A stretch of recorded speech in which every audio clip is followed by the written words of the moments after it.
नितिन साहब की, नितिन साहब की, नितिन साहब की, कबीर साहब की, कबीर साहब की, कबीर साहब की।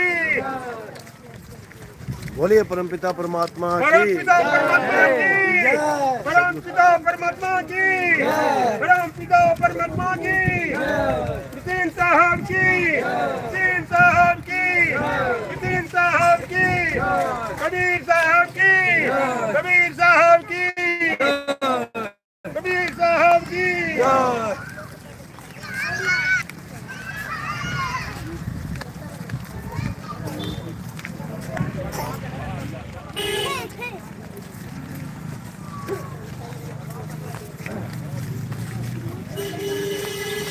हाल हाल जी हाल हाल चप्पल खोल के आ तुम सब खोल के चलिए बाबा।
अब आरती होगा तब आइएगा। साहिब की सतनाम। तो आज भागलपुर में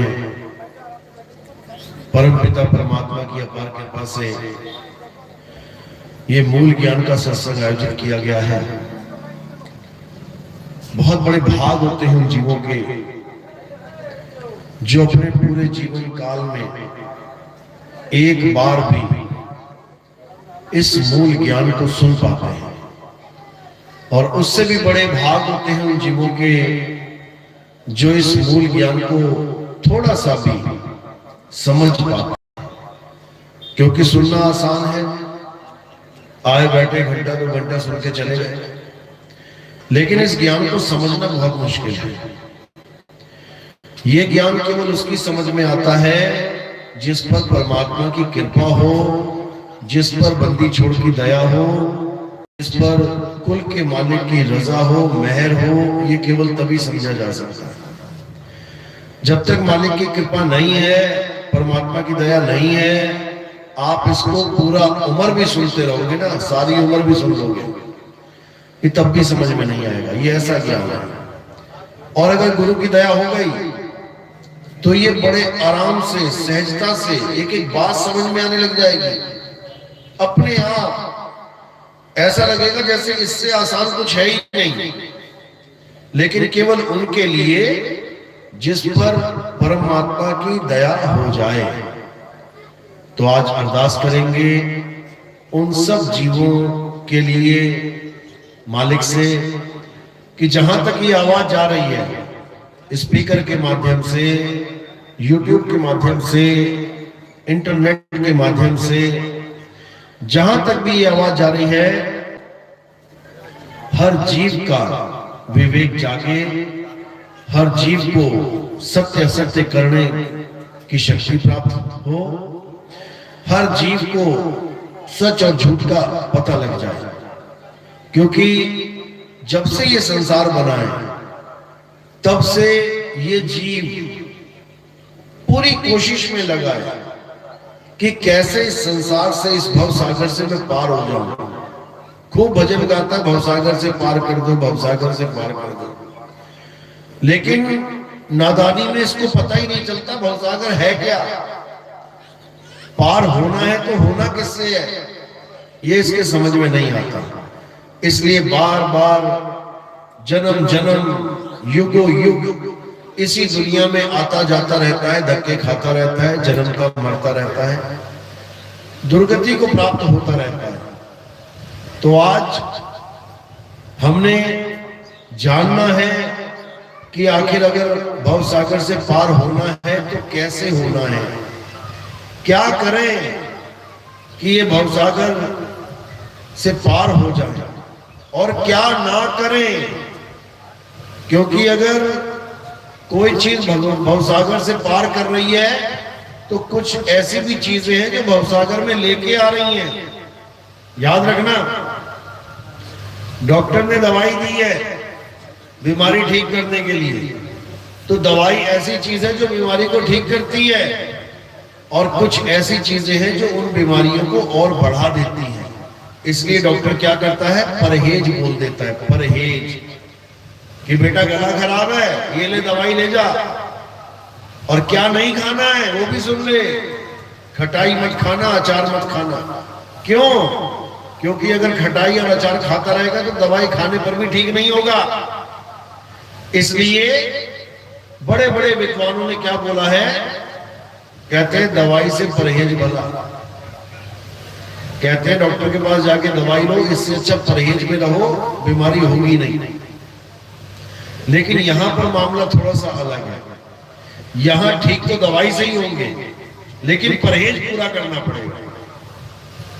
तो क्या करना है, आज के सत्संग में आपको भरपूर समझ में आएगा। जिसका विवेक थोड़ा सा भी होगा, इतना सा भी, 100 में से 1% भी होगा, जीरो वाले की तो मैं गारंटी नहीं ले सकता, लेकिन 1% भी विवेक होगा तो आज वो बढ़ेगा। भले तुम आज का सत्संग सुन के जाग ना पाओ, भले तुम आज का सत्संग सुन के सत्य को ग्रहण न कर पाओ, भले तुम आज का सत्संग सुन के सत्य को धारण ना कर पाओ, लेकिन इतना जरूर कहूंगा कि आज का सत्संग सुन के तुम्हारा विवेक जरूर बढ़ेगा। तुम्हें आज सत्य और असत्य के बारे में, तुम्हें आज सच और झूठ के बारे में अच्छी तरह समझ में आ जाएगा, अगर मालिक ने चाहा तो आज का सत्संग शुरू करने से पहले परम पिता परमात्मा के नाम पे जयकारा लगाएंगे और फिर सत्संग शुरू करेंगे। बोलिए परम पिता परमात्मा की, सतगुरु बंदी छोड़ कबीर साहेब की, सतगुरु मदनपति साहेब की, दीवान जवाहरपति साहेब की,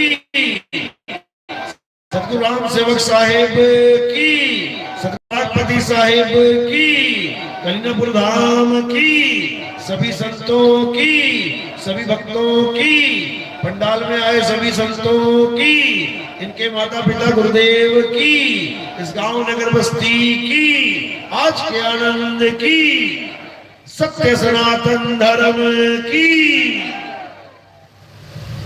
साहिब बंदगी सतनाम।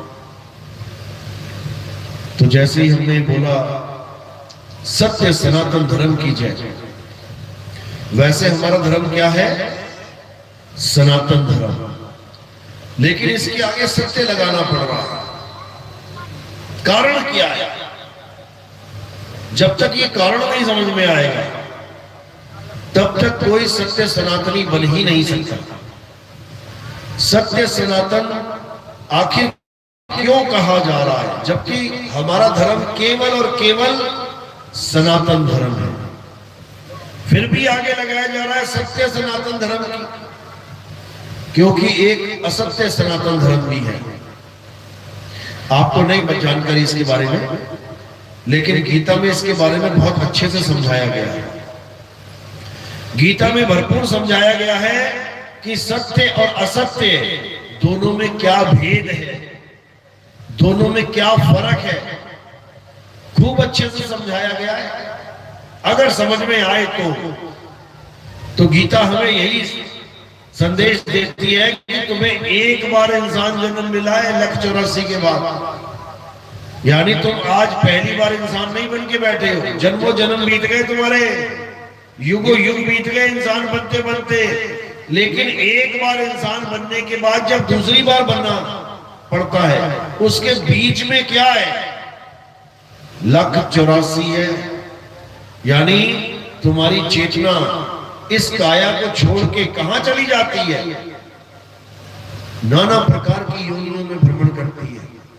कुत्ता, बिल्ली, हाथी, घोड़ा, सांप, बिच्छू, मच्छर, मक्खी, खटमल, गीदड़, चमगादड़, पता नहीं क्या क्या बनना पड़ेगा। किसको बनना पड़ेगा? तुम्हारे चेतना को। जो चेतना अभी इस काया को चेतन करके बैठी है, ये चेतना किसी भी काया को धारण कर सकती है, किसी भी। ये चेतना तुम्हें हर काया में मिल जाएगी। कुत्ते में भी चेतना है, बिल्ली में भी चेतना है, सांप, हाथी, घोड़े, सब में चेतना है। ये चेतना ही शरीरों को धारण करती है। अब ये चेतना जो आई है इन शरीरों में, ये वापस नहीं जा पा रही है, आज तक नहीं गई अपने मालिक के घर, क्योंकि वापस जाने को ही कहते हैं भवसागर पार हो जाना। एक भी भवसागर पार नहीं हो पाया। जितने लोग बैठे हैं ना यहाँ पे, ये सारी उम्र बीत गई इनकी, युगों युग बीत गए, सतयुग बीत गया, त्रेता बीत गया, द्वापर बीत गया, कलयुग आ गया, ये मुक्त नहीं हो पाए, ये पार नहीं हो पाए। एक भी भवसागर से पार नहीं हुआ। यहीं बैठे हुए, पार हो गए होते तो यहाँ कौन बैठा होता? सारी उम्र पूजा पाठ में लगा दिया, और केवल कलयुग में नहीं, सतयुग, त्रेता, द्वापर, तब भी यहीं के यहीं बैठे हैं। यानी सारा पूजा पाठ, हवन, यज्ञ, सब कुछ फेल हो गया, हमें पार नहीं कर पाया, यहीं के यहीं बैठे हैं। और अगर हम दोबारा से वही काम करने लगेंगे जो हमने सतयुग, त्रेता, द्वापर में किया, तो फिर पार नहीं हो पाएंगे। तो गीता क्या कहती है? श्री कृष्ण जी क्या कहते हैं, हे अर्जुन, जब तक इंसान को सत्य और असत्य का बोध नहीं हो जाता, जब तक इस मानव को सत्य और असत्य वस्तु का ज्ञान नहीं हो जाता, तब तक ये जन्म लेता और मरता रहेगा। इसमें कोई दो राय नहीं है। विष्णु जी तक को जन्म लेना पड़ता है। पहला अवतार कौन सा था? मछली का। किसने शरीर धारण किया मछली का? विष्णु जी ने। दूसरा अवतार कछुए का, कुर्म अवतार। किसने धारण किया? विष्णु जी ने। तीसरा अवतार वराह अवतार। किसने धारण किया? विष्णु जी ने। चौथा अवतार परशुराम अवतार। चौथा अवतार नरसिंह अवतार का जानवर। किसने धारण किया? विष्णु जी ने। जब वो धारण कर रहे हैं भगवान होके, तो भाई तुम्हारी तो कहां जाएगी हालत, सोच लो। नाना प्रकार की योनियों में भ्रमण करना पड़ेगा, बार बार जन्मना मरना पड़ेगा। बचने के लिए क्या करना है? गीता में समझा रखा है, अगर समझ में आ जाए तो। क्योंकि गीता पढ़ाने वाले हमें पढ़ाते तो सही है, जो गीता में लिखा है वही समझाते हैं, लेकिन अंत में पूजा गलत करवा देते हैं। बात तो पूरी बताते हैं कि इस संसार से, इस भवसागर से पार होना है, भक्ति करनी है, बहुत अच्छी बात है। लेकिन पार होने के लिए जो टिकट पकड़ाते हैं वो नकली पकड़ा देते हैं। अब नकली टिकट अगर तुम्हारे हाथ में है तो असली जहाज में तो तुम जाने से रहे। तो नकली क्या है, असली क्या है, आज इसको अच्छे से समझ लेना है, ताकि कोई गलती से तुम्हें नकली ना पकड़ा दे और तुम गलती से कहीं उससे नकली ना ले लो। क्योंकि दोनों ही गलती कर रहे हैं। गुरु भी गलती कर रहा है, चेला भी गलती कर रहा है। गुरु भी अज्ञानता में आके नकली माल पकड़ा रहा है चेले को, और चेला तो अज्ञानी है ही, जो गुरु देता है वो ले लेता है बिना परख किए। तो आज परख करना सिखाएंगे सत्य और असत्य की। क्या है सत्य और क्या है असत्य। तो क्या कहते हैं कबीर साहब, गुरु मेरे सभी बड़े, अपनी अपनी ठौर, शब्द विवेकी पारखी, सो माथे का नाम। कहते हैं अगर आपके जीवन में कोई गुरु है, कोई भी A to Z, चाहे आपने पंडित जी को गुरु बना लिया, राम राम करवा रहे हैं, अच्छी बात है। चाहे आपने कबीर पंथी गुरु बना लिया, कबीर कबीर सतराम सतराम रटवा रहा है, 5 अमृत दे रहा है, कोई बात नहीं, अच्छी बात है। चाहे किसी ने नानक साहब के पंथ को वहां दीक्षा ले ली जाके, अच्छी बात है। कोई मुसलमान गुरु के पास चला गया, अल्लाह अल्लाह रटवा रहा है, अच्छी बात है। कोई सिख गुरु के पास चला गया, वाहिगुरु वाहिगुरु रटवा रहा है, अच्छी बात है, कुछ ना कुछ तो करवा रहा है। कोई ईसाई हो गया, हिंदू से ईसाई बन गया, पहले जय श्री राम करता था, हालेलुया कर रहा है, कोई बात नहीं, अच्छी बात है। क्यों? कम से कम भगवान भगवान तो कर रहा है।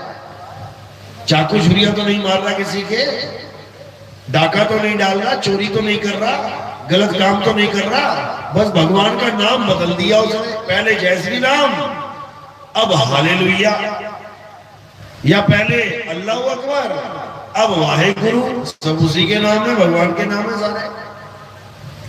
अज्ञानी लड़ते हैं और ज्ञानी खोजते हैं, ज्ञानी खोजते हैं, अज्ञानी झगड़ा करते हैं। तो कबीर साहब कह रहे हैं कि जैसा भी गुरु मिला हो तुम्हें, कोई बात नहीं, अच्छी बात है, कम से कम गुरु मिला तो सही। केवल गुरु मिल जाने पर इंसान निगुरा नहीं कहलाता। जैसे गुरु धारण कर लिया, अब उसके माथे से निगुरा, ये टैग सदा के लिए खत्म हो जाता है, खत्म। वो निगुरा नहीं है। निगुरा यानी जिसका कोई गुरु ही नहीं है, पशु समान बोला कबीर साहब ने, जिसका कोई गुरु नहीं है, पशु तुल्य है वो। जानवरों का कोई गुरु नहीं होता, केवल माँ बाप ही सिखाते हैं उनको, वो भी दुनियावी काम। परमात्मा को पाने के लिए कोई जानवर गुरु धारण नहीं कर सकता। कभी देखा कुत्तों का गुरु, बिल्ली का गुरु, गाय बैल बकरों का गुरु? केवल इंसानों का ही गुरु मिलेगा तुम्हें। इसीलिए कबीर साहब कह रहे हैं कि शुक्र कर गुरु आ गया जीवन में। तो कह रहे हैं गुरु मेरे सभी बड़े, अपनी अपनी ठौर।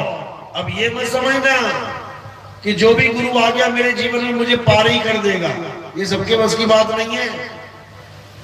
समझ लो, जैसे तुम्हारे बच्चे के जीवन में कोई गुरु आ गया, आंगनबाड़ी का गुरु आ गया या पहली दूसरी पांचवी का गुरु आ गया, तो क्या वो डॉक्टर बना देगा? क्या वो आंगनबाड़ी वाला टीचर उसको क्या इंजीनियर बना देगा? नहीं बना सकता, बिल्कुल भी नहीं। तो क्या कह रहे हैं? गुरु मेरे सभी बड़े, अपनी अपनी ठौर। कबीर साहब ठौर बता रहे हैं। इस मंच पे आने के लिए 5 पौड़ियां हैं यहाँ पे, ये ठौर है। पहला गुरु सबसे नीचे के लेवल पे, नीचे के ठौर पे, दूसरा गुरु उससे ऊपर, तीसरा गुरु उससे ऊपर, चौथा गुरु उससे ऊपर, पांचवा गुरु सबसे ऊपर। अब गुरु ऊपर नीचे कैसे हो गए? कई लोग कहते हैं गुरु सब एक समान ही होते हैं। बिल्कुल एक समान होते हैं। 5 तत्वों का मेरा, 5 तत्वों का उनका, 5 तत्वों का सबका। तत्व ज्ञान से देखोगे तो 5 तत्व मेरे पास भी है, अन्य गुरुओं के पास भी बराबर ही है सब। तो ऊपर नीचे कैसे हो गए? ज्ञान से। वही गुरु पहली क्लास में पढ़ा रहा है और वही गुरु 5वीं क्लास में पढ़ा रहा है, लेकिन दोनों चेले अलग अलग हो गए। एक पहली क्लास का, एक 5वीं क्लास का। टीचर सेम है, यहां पर भी लेवल चल रहा है, चेलों में भी लेवल है, गुरुओं में भी है, चेलों में भी है।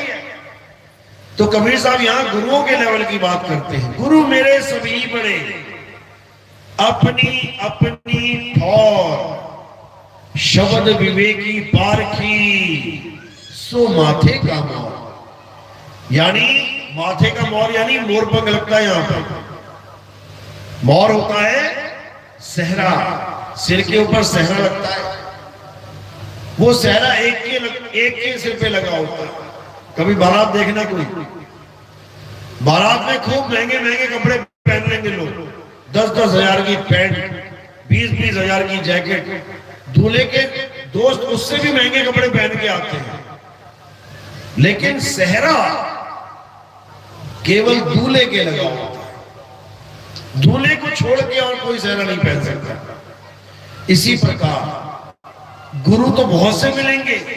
कोई छोटी सी झोपड़ी वाला गुरु है तो कोई बहुत बड़े बड़े महलों वाला गुरु है, कोई छोटी सी जमीन वाला गुरु है, कोई हजारों किलोमीटर की जमीन वाला गुरु है।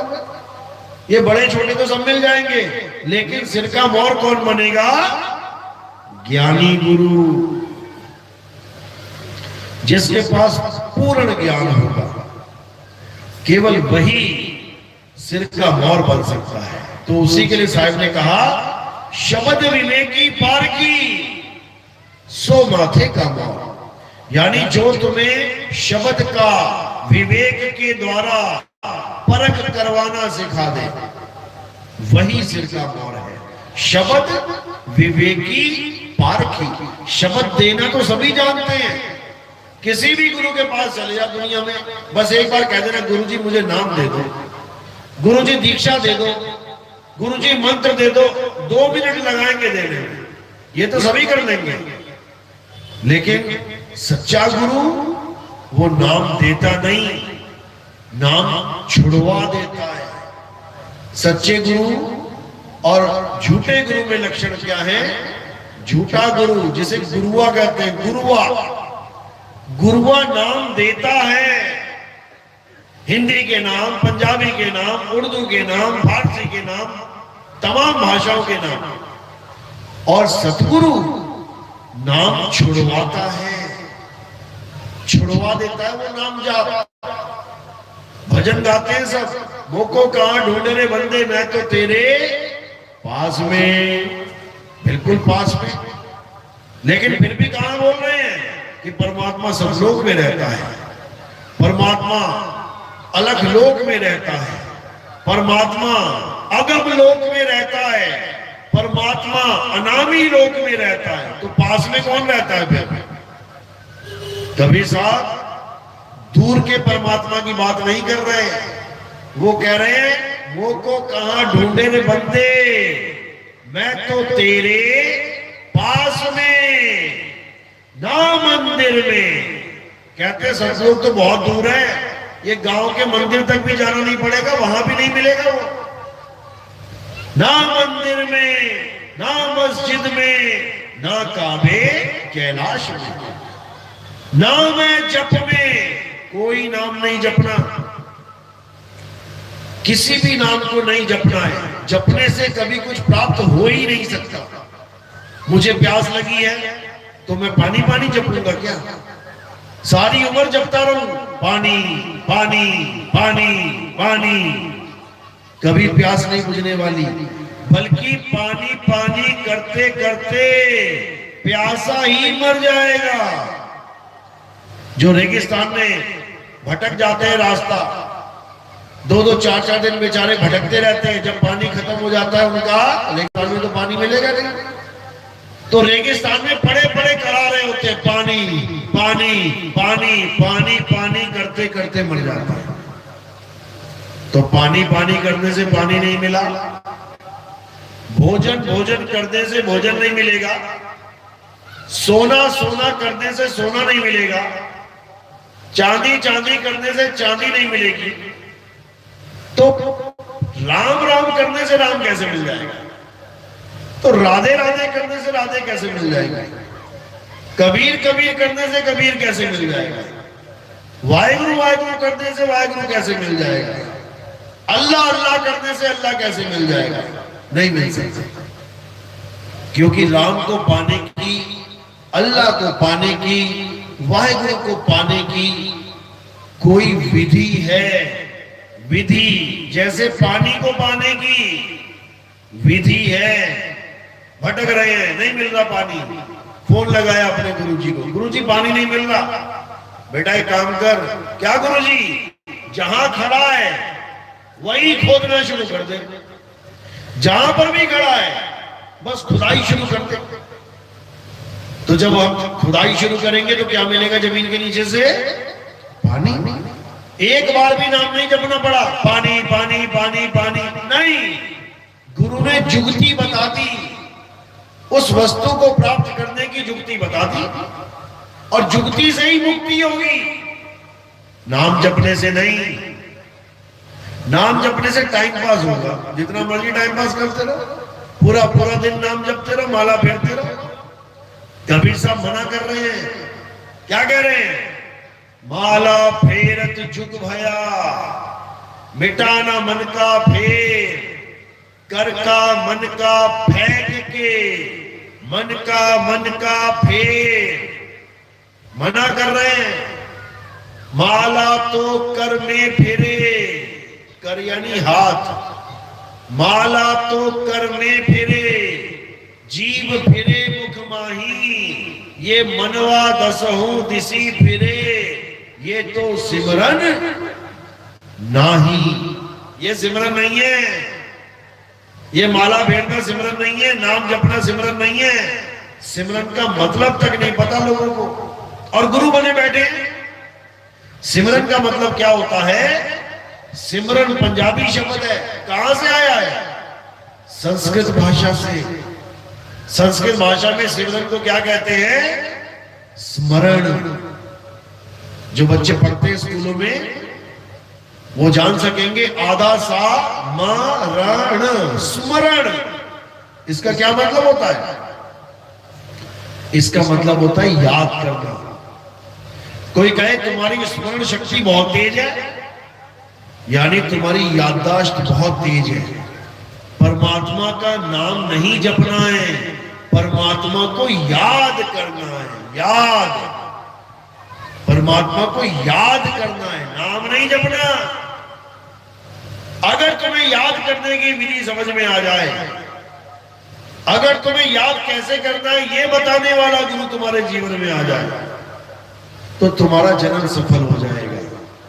तुम्हें एक बार भी पूजा पाठ हवन यज्ञ करने की जरूरत नहीं पड़ेगी। एक बार भी पूरे जीवन में तुम्हें एक बार भी किसी का जयकार लगाने की जरूरत नहीं पड़ेगी कि कहोगे जयकार लगा के मुक्ति होगी। हाँ, पता लग गया क्या करना है, उसके बाद भले तुम लगाते रहो, लेकिन ये आस खत्म हो जाती है कि किसी नाम जाप से या किसी जयकारे से मेरी मुक्ति होगी। नहीं होगी। कोई हवन यज्ञ करने की जरूरत नहीं पड़ेगी, हवन यज्ञ से न्यारे हो जाओगे। गीता अध्याय 3 यही समझाया गया उसमें। आप श्लोक नंबर 11, 12, 13, 14, 15, 16 ये 6 श्लोक पढ़ लेना अध्याय 3 के। उसमें हर प्रकार से बता रखा है कि हवन करो, यज्ञ करो, देवताओं की पूजा करो, प्रसाद ग्रहण करो, ऐसा करो, वैसा करो, सब कुछ करो। लेकिन अध्याय 3 17वें श्लोक में क्या बोल दिया? किंतु। किंतु मतलब लेकिन, यानी वो सब कर रहे हो ठीक है, लेकिन जो अपनी आत्मा में रमण करते हैं, जो अपनी आत्मा में तृप्त हैं, जो अपनी आत्मा में संतुष्ट हैं, उनके लिए कोई धार्मिक कर्म कर्तव्य लागू ही नहीं होता। यानी जो 6 श्लोकों में बताया कि हवन करना चाहिए, यज्ञ करना चाहिए, देवताओं की पूजा करनी चाहिए, बचा हुआ अन्न प्रसाद के रूप में ग्रहण करना चाहिए, ये सब बताने के बाद क्या बोला? किंतु ये सब कानून, ये सब विधि विधान उस पे लागू नहीं होता जो आत्मा के ज्ञान को जानना शुरू कर चुका है, जो आत्मज्ञानी गुरु की शरण में आ गया है, उसके लिए इसका कोई मतलब नहीं रह जाता। तो आत्मज्ञानी गुरु क्या करेगा? अगर पूजा छुड़वा दी, पाठ छुड़वा दिया, हवन यज्ञ छुड़वा दिए, कोई नाम जाप नहीं करना है तो करे क्या? तो भगवान मिलेगा कैसे? उसके लिए आत्मज्ञानी गुरु क्या बताते हैं कि सोई गुरु पूरा कहावे, जो 2 अक्षर का भेद बतावे, एक छुड़ावे एक लखावे, तब प्राणी निज घर को जाता। आत्मज्ञानी गुरु क्या बताते हैं कि अगर तुम्हारे जीवन में सच्चा गुरु आ गया तो सबसे पहला काम वो क्या करेगा? तुम्हारे नाम छुड़वा देगा।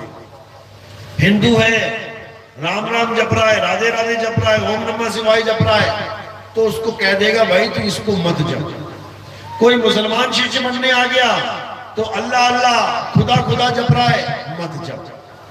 कोई सिख भाई आ गया नाम दीक्षा लेने तो उसको वाहिगुरु वाहिगुरु से मना कर देना, मत जप। कोई ईसाई आ गया तो हालेलुया हालेलुया जप रहा है, उसको भी मना कर देना है, मत जप। कोई नाम जपना ही नहीं है। तो क्या करना है? गीता में ही समझाया गया है। हे अर्जुन, जो अपनी आत्मा में रमण करते हैं, क्या विधि बताई कृष्ण जी ने? पूजा पाठ नहीं बताया कि राधे राधे जपले, राम राम जपले, बिल्कुल नहीं। क्या बता रहे कृष्ण जी? जो अपनी आत्मा में रमण करते हैं। आत्मा में, आत्मा का नाम सुना है सबने? सबने आत्मा का नाम सुना है? हाथ खड़ा करोगे ना? सबने आत्मा का नाम सुना है। नहीं भी खड़ा करोगे तब भी सुना ही है। ऐसा कोई नहीं होगा जिसने आत्मा नाम ना सुना हो। अपनी अपनी आत्मा लेके आए हो सारे, घर तो नहीं छूट गई किसी की? साथ लाए हो? देख लो, चेक कर लो एक बार, क्या पता ना लाए। चेक भी तभी कर पाओगे आत्मा होगी। आत्मा नहीं है ना साथ में, ये शरीर ऐसे गिर जाएगा मिट्टी की तरह। यानी अगर तुम यहां तक आए हो तो आत्मा की वजह से, यहां से वापस घर जाओगे तो आत्मा की वजह से। रास्ते में चलते चलते आत्मा ने शरीर छोड़ दिया तो क्या होगा? बिना आत्मा के घर पहुंच जाओगी? वहीं गिर जाएगा शरीर। रास्ते में लोग फोन करेंगे घर पे, अरे तुम्हारी बीवी गिर गई भाई, देखो शायद मर गई क्या। बिना आत्मा के एक कदम नहीं चल सकते, बिना आत्मा के एक उंगली नहीं हिल सकती, बिना आत्मा के कोई भगवान का नाम नहीं निकल सकता। ना राम निकले, ना श्याम निकले, ना हनुमान निकले, ना अल्लाह निकले, ना वाहिगुरु निकले, कोई नाम नहीं निकल सकता। ये सारे नाम जाप हो रहे हैं तो किसकी वजह से? आत्मा की वजह से। तुम तीर्थों में जा रही हो, नहा रही हो, धो रही हो, किसकी वजह से? आत्मा की वजह से। तुम मंदिर मस्जिद गुरुद्वारे में जा रहे हो, किसकी वजह से? आत्मा की वजह से। तुम जयकारे लगा रहे हो, जय श्री राम, अल्लाहू अकबर, जो बोले सो निहाल, किसकी वजह से? आत्मा की वजह से। तुम घर में रहती हो, रोज सोती हो ना घर में, किसकी वजह से? आत्मा की वजह से। और आत्मा ने जिस दिन शरीर छोड़ दिया, रह लोगी क्या घर में? उसी दिन निकाल देंगे बाहर। अभी तो बेड पे सोती हो आराम से, आत्मा ने शरीर छोड़ दिया तो कहां सोएगा शरीर? जाके चिता पे सोएगा ना, गरम गरम आग के ऊपर। अभी तो सोने की चूड़ियां, सोने की बालियां, नथनी पहन के घूम रही हो, किसकी वजह से? आत्मा की वजह से। और जैसी आत्मा ने छोड़ दिया शरीर को, अंगूठी भी निकाल लेंगे, चूड़ी भी निकाल लेंगे, कान के सब निकाल लेंगे, कोई ना रखेगा तुम्हारे पास। समझ लो, अभी तो महंगी महंगी साड़ियां पहन रही हो रंग बिरंगी, किसकी वजह से? आत्मा की वजह से। और जैसी आत्मा ने शरीर को छोड़ दिया, वो सफेद सा कफन ले आएंगे, वो पहना देंगे बिना रंग का। तो जो कुछ भी हो रहा है किसकी वजह से? आत्मा की वजह से। तो हमने सब कुछ तो जान लिया, बस आत्मा को नहीं जान पाए। 24 घंटे रहती है आत्मा हमारे पास, 24 घंटे रहती है या 2-4 घंटे घूमने चली जाती है छोड़ के तुम्हें? 24 घंटे रहती है साथ में। लेकिन अगर तुम्हें कोई पूछे कि आत्मा कैसी होती है, क्या तुमने अपनी आत्मा को देखा है? क्या तुमने अपनी आत्मा को जाना है? आत्मा क्या होती है? काली है, गोरी है, लंबी है, मोटी है, आदमी जैसी, औरत जैसी, कैसी है? लाल है, गुलाबी है, पीली है, संतरी है कैसी? ठंडी है, गर्म है कैसी? कोई नहीं जान रहा। बुढ़ापा आ गया, मरने वाली हालत हो गई, 80-80, 90-90 साल के हो गए लोग, लेकिन अपनी आत्मा को नहीं जान पाए। बस इसी कारण उन्हें कुत्ता, बिल्ली, हाथी, घोड़ा बनना पड़ता है। बस इसी कारण, एक ही कारण है संसार में। ये जितने कुत्ते, बिल्ली, हाथी, घोड़े दिख रहे हैं तुम्हें, इन सबको इंसान जन्म मिला था एक समय पे। ऐसा कोई जीव नहीं है जिसे इंसान जन्म ना मिला हो, सबको मिल चुका है लगातार, लेकिन उन्होंने इंसान जन्म की कदर नहीं करी। जो काम करने आए थे इंसान जन्म में वो नहीं किया, उसके अलावा सब कुछ कर डाला। मंदिर बना लिए, मस्जिद बना ली, गुरुद्वारे बना लिए, चर्च बना लिए, पूजा कर ली, पाठ कर ली, हवन कर लिए, यज्ञ कर लिए, तीर्थों में नहा लिए, परिक्रमाएं कर ली पहाड़ों की, सब कुछ कर दिया, लेकिन क्या नहीं कर पाया? अपनी आत्मा को नहीं जान पाया। बस कृष्ण जी यही बता रहे हैं। क्या कह रहे हैं? हे अर्जुन, जो अपनी आत्मा में रमण करते हैं, यानी अपना ध्यान आत्मा में लगा देते हैं। अगर आत्मा में नहीं लगाया तो कहां लगेगा? इस संसार में लग जाएगा। और जो संसार में लग गया तो क्या होगा? वापस संसार में आ जाओगे। आत्मा में लग गया तो क्या होगा? संसार से पार हो जाओगे, आत्म ज्ञानी हो जाओगे, आत्म स्वरूप सिद्ध हो जाओगे, आत्म लोक में प्रवेश कर जाओगे, सत्य लोक में प्रवेश कर जाओगे। क्योंकि जिसकी आस लगाओगे वही वास हो जाएगा। जिसने आस लगा ली कि मैंने बिहार में नहीं पढ़ना, मैंने दिल्ली पढ़ना है, वो फिर पूरा इंतजाम कर देगा दिल्ली जाने का। जहां आशा तहां वासा। अगर दुनिया में तुमने आस लगा ली, मंदिर से, मस्जिद से, गुरुद्वारे से, चर्च से, पत्थरों की मूर्तियों से, किसी ग्रंथों से, या कुछ भी, तुमने उससे मुक्ति की आस लगा ली, उसे मन में बैठा लिया, तो तुम वापस यही आ जाओगे। याद रखना, तुम घर से निकले कहीं जाने के लिए, तुम्हारा ध्यान जहां जाना है वहां के लिए लगा हुआ है, पूरा तैयार होके निकल गए हो, पहुंच ही जाओगे, लेकिन रास्ते में एकदम याद आया, अरे मोबाइल तो घर ही छूट गया, अब क्या होगा? अब वापस बैक लग जाएगी तुम्हारी, तुम वापस घर आओगे अब। यानी जो ध्यान पूरा तैयार था जाने के लिए, एक मोबाइल ने उसको वापस घर पहुंचा दिया। इसी प्रकार जब अंत समय आता है, ये जीव तैयार होता है जाने के लिए कि अपने मालिक के पास चला जाऊं, लेकिन संसार की ही कोई ना कोई एक वस्तु उसको वापस ले आती है।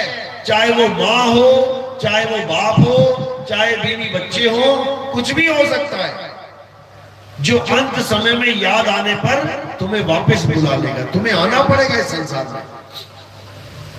इसीलिए संतों ने क्या बोला है कि 24 घंटे आत्मा में रमण करो। आत्मा में रमण करोगे तो क्या होगा? अंत समय आत्मा ही याद आएगी, और जब आत्मा याद आएगी तो क्या होगा? तो तुम आत्मा ही हो जाओगे, क्योंकि जिसको याद करोगे वैसे ही हो जाओगे। ये गुण है इस चेतन सत्ता का, जिसको याद करेगा वैसा ही हो जाएगा। जड़ भरत नाम का एक मुनि था, ऋषि था, खूब भक्ति करी, खूब राम राम जपा, खूब पूजा पाठ किया। उसके बाद बूढ़ा हो गया पूजा पाठ करते करते। एक हिरण का बच्चा आ गया उसके आश्रम में, उसने पाल लिया, अच्छा लगा, सोचा कहीं शेर वेर ना खा जाए, मैं ही पाल लेता हूं। जीव पर भला किया, जीव पर दया किया, अब पाल तो लिया, अब उसको खिलाना पिलाना पड़ेगा, तो खूब खिलाए पिलाए, अच्छा मोह हो गया, बहुत प्यार हो गया बच्चे से, अच्छी बात है। एक दिन बैठा बैठा भजन में नाम जप रहा था, इतने में मौत आ गई। मौत कहती चल भाई तेरा काम तो खत्म, अब निकलने का समय हो गया, चलो। अब वो क्या सोच रहा है कि मेरे बाद उस हिरण के बच्चे का क्या होगा? कोई शेर चीता ना खा जाए, कोई भालू भेड़िया ना खा जाए। अब सोच तो अच्छी बात रहा है, किसी के भले की, लेकिन समय गलत है। अंत समय में उसने हिरण के बच्चे को याद किया तो उसका फल उसे क्या मिला? हिरण की योनि में जाना पड़ गया उसको, हिरण का बच्चा बनके पैदा होना पड़ गया उस ऋषि मुनि को, शेरों के आगे भागना पड़ गया जान बचाने के लिए। तो जब ऋषि मुनियों का ये हाल है, एक गलत काम करने पर, एक गलती करने पर, क्या गलती? अंत समय में हिरण के बच्चे को याद कर लिया, ये गलती थी उसकी। करना क्या था? आत्मा में रमण करना था, बस यही गलती थी। इसी प्रकार हम भी गलतियां कर रहे हैं। क्या गलतियां कर रहे हैं? आत्मा को छोड़ के हम बाकी हर जगह पूजा करके बैठे हुए हैं, आत्मा को छोड़ के हम हर जगह अपना ध्यान फंसा के बैठे हुए हैं, आत्मा को छोड़ के हमने सारा जाल ताना बाना बुन लिया है अपना अगला जन्म लेने का, समझ लो। तो आत्मा के अलावा अगर हमारा ध्यान कहीं भी जाता है तो हमारे लिए नुकसानदायक है, हमारी दुर्गति हो जाएगी। इसलिए कबीर साहब ने समझाया, जल में मीन प्यासी, मोहे देखत आवे हासी, आत्म ज्ञान बिना नर भटके, कभी काबा कभी काशी। कहते आत्म ज्ञान बिना नर भटके। ये जो भटकना चल रहा है ना जन्मों जन्मों से, ये केवल इसलिए चल रहा है क्योंकि आत्म ज्ञान नहीं है। बिना आत्म ज्ञान के 1,84 में भी भटक रहे हैं, और नदी नालों में भी भटक रहे हैं, मंदिर मस्जिद में भी भटक रहे हैं, तीर्थ स्थानों पर भी भटक रहे हैं, केवल आत्मा का ज्ञान ना होने पर। और अगर आत्मा का ज्ञान हो जाए फिर तो क्या बात है। उसके लिए क्या बोला गया कि अगर आत्मा का ज्ञान हो जाए तो वो संत, वो साधु, वो भगत भगवान का ही रूप हो जाता है। 4 प्रकार के ज्ञानी पुरुष बताए, 4 प्रकार के भगत बताए कृष्ण जी ने गीता में। कौन कौन से? एक आर्थ, यानी जो दुनियावी इच्छाओं के लिए भगवान की पूजा करता है। हे भगवान मुझे नौकरी मिल जाए, हे भगवान मेरी लॉटरी लग जाए, हे भगवान गाड़ी आ जाए, हे भगवान बंगला आ जाए, हे भगवान इस बार फसल अच्छी हो जाए। ये कौन से नंबर का भगत है? सबसे लो लेवल भगत, जो भगवान से केवल दुनियावी इच्छाएं पूरी करने के लिए उसकी पूजा कर रहा है। उससे ऊपर का लेवल किसका है? अथार्थी। वो कौन है? जो दुख मुसीबत पड़ने पे सच्चे मन से भगवान को याद करता है। उसे दुनियावी चीज नहीं चाहिए। कहीं झगड़ा हो गया किसी का, आ गए 50 लड़के मारने, अब छुपा हुआ है दुकान में कहीं पे और क्या कह रहा है? हे भगवान एक बार बचा लो, हे भगवान एक बार बचा लो। अब वो अरदास इतने सच्चे मन से होती है उसकी कि आप सोच भी नहीं सकते। वो झूठी अरदास नहीं है, वो झूठी प्रार्थना नहीं है, उसमें कोई मिलावट नहीं है। वो सच्चे दिल से बोल रहा है, एक बार बचा लो फिर ये दोबारा गलती नहीं होगी। सच्चे दिल से बोल रहा है। तो इसको भी भगवान ने अपना भगत ही बता दिया। लेकिन नंबर 2 का, दूसरे लेवल का, सबसे नीचे वाला दुनियावी इच्छाओं वाला, नंबर 2 दूसरे लेवल पे मुसीबत में याद करने वाला, नंबर 3 जिज्ञासु, जो कृष्ण जी की लीलाएं देख देख के आकर्षित हो जाता है। अरे कृष्ण जी ने जन्म लिया तो सारी ताले खुल गए, दरवाजे खुल गए, पेड़ियां टूट गई, बड़ा खुश हुआ, इसी में खुश है, मान लिया भगवान। अरे कृष्ण जी ने कालिया नाग को हरा दिया, इसी में खुश है, मान लिया भगवान। अरे कृष्ण जी ने पूतना को मारा, कृष्ण जी ने बकासुर को मारा, कृष्ण जी ने कंस को मारा, इसी में खुश है, बना लिया भगवान, कर ली पूजा। लेकिन कोई ज्ञान ध्यान की बात नहीं मिली इसमें। ये तो कहानी थी, जो कहानी सुनाई गई उसी को सत्य मान के भगवान मान लिया, पूजा करने लग गया। लेकिन जो चौथे नंबर का शिष्य है, जो चौथे नंबर का भगत है, उसके लिए क्या बोला गया?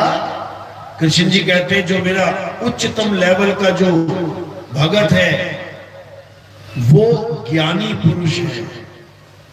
ज्ञानी पुरुष मतलब उसको दुनियावी किसी चीज की जरूरत नहीं है कि वो मांगता फिरे, जो मिल रहा उसमें संतुष्ट है।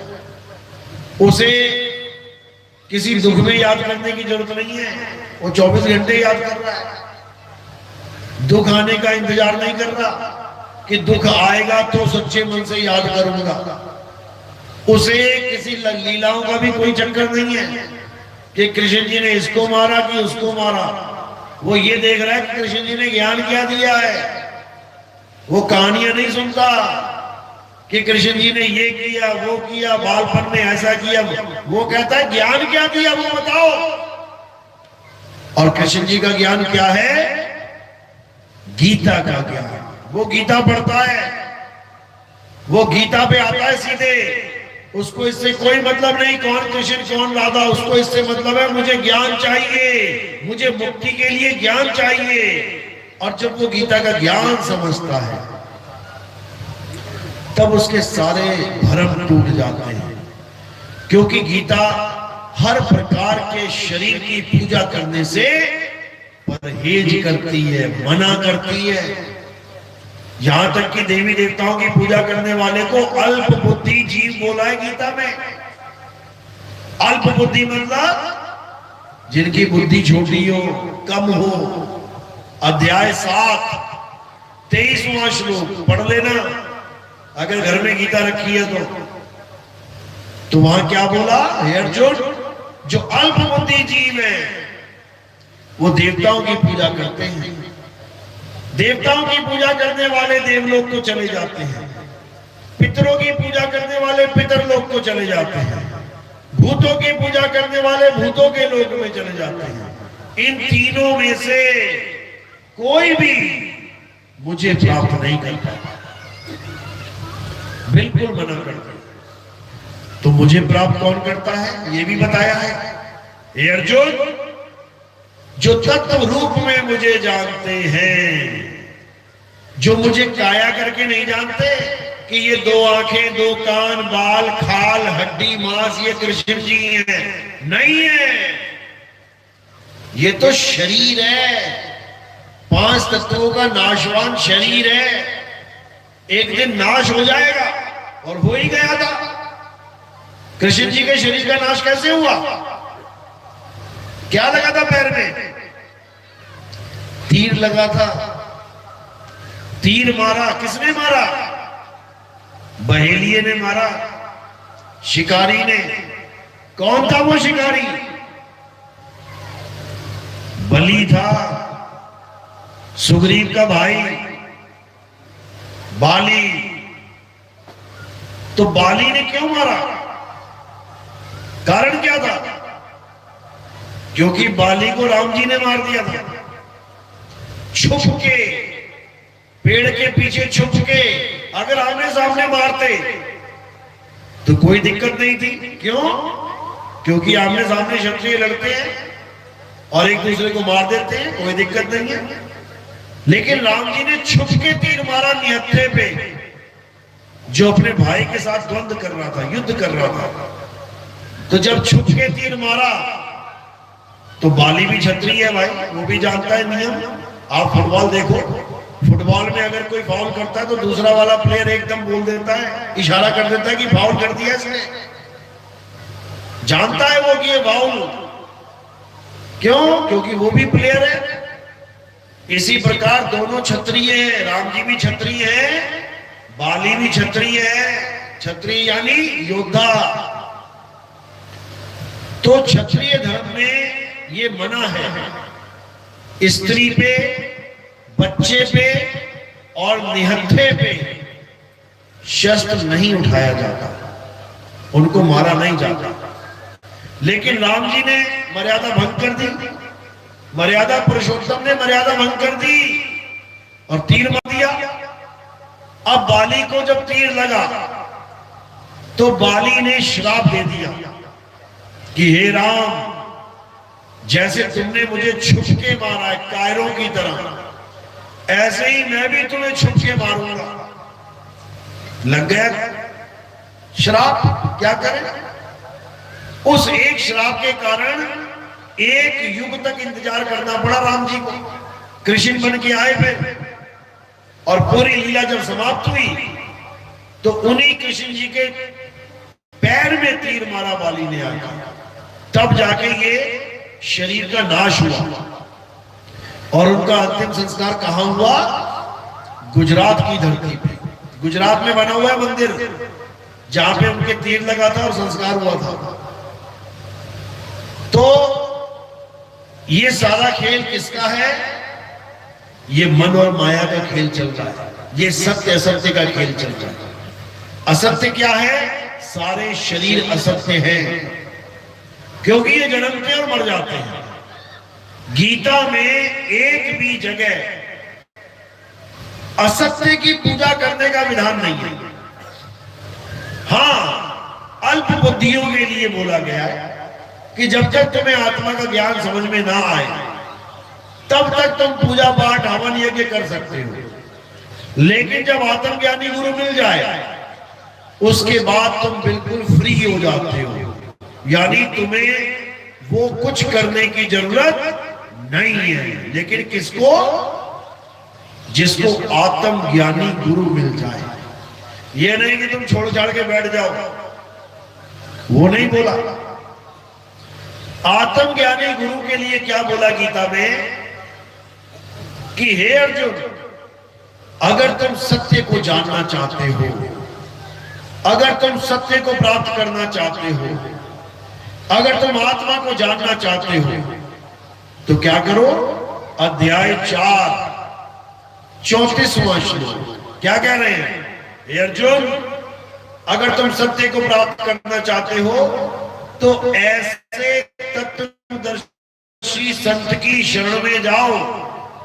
नाम जपने वालों के लिए नहीं बोला कि वृंदावन जाके राधे राधे करने लग जाना, कि अयोध्या जाके राम राम करने लग जाना, कि काशी जाके बोल बम करने लग जाना। ये नहीं बोला। क्या लिखा है वहां पे? वहां लिखा है कि ऐसे तत्वदर्शी संत की शरण में जाके दंडवत प्रणाम करके छल कपट से रहित होकर उनसे ज्ञान की अरदास कर, उनसे ज्ञान मांग, और जब वो तुझ पे खुश हो जाएंगे तब वो तुझे आत्म ज्ञान देंगे। आत्म ज्ञान यानी ऐसा ज्ञान देंगे जो अजर अमर अविनाशी है, क्योंकि आत्मा शरीरों की तरह कभी मरती नहीं, सदा सदा जीवित रहती है। आत्मा छोड़ो, आत्मा का अंश जो जीव है वो भी सदा सदा के लिए अमर है। गाते हैं आप लोग, ईश्वर अंश जीव अविनाशी। ईश्वर तो छोड़ो, वो तो अविनाशी है ही है, ईश्वर का अंश भी अविनाशी है, यानी जीव अविनाशी है। जीव कभी मरता नहीं, लेकिन ये सारे जीव मौत के डर से डरे बैठे हैं। ये संसार में जितने जीव हैं ये सब एक दिन मर जाऊंगा, मर जाऊंगा, मर जाऊंगा, ये दिमाग में लेके बैठे हुए हैं। अपने आप को पैदा होने वाला और मर जाने वाला शरीर मान बैठे हैं, जबकि है क्या? अविनाशी। और शरीर क्या है? नाशवान। यानी जीव शरीर नहीं है, जीव अविनाशी है। आप शरीर नहीं हो, आप अविनाशी हो। आपका ना तो कभी जन्म होता है ना ही कभी मृत्यु। तो ये शरीर कहां से मिल गया फिर? ये मिलता है मां के गर्भ से। मां के गर्भ से मिलता है ये। तो क्या करना है आप?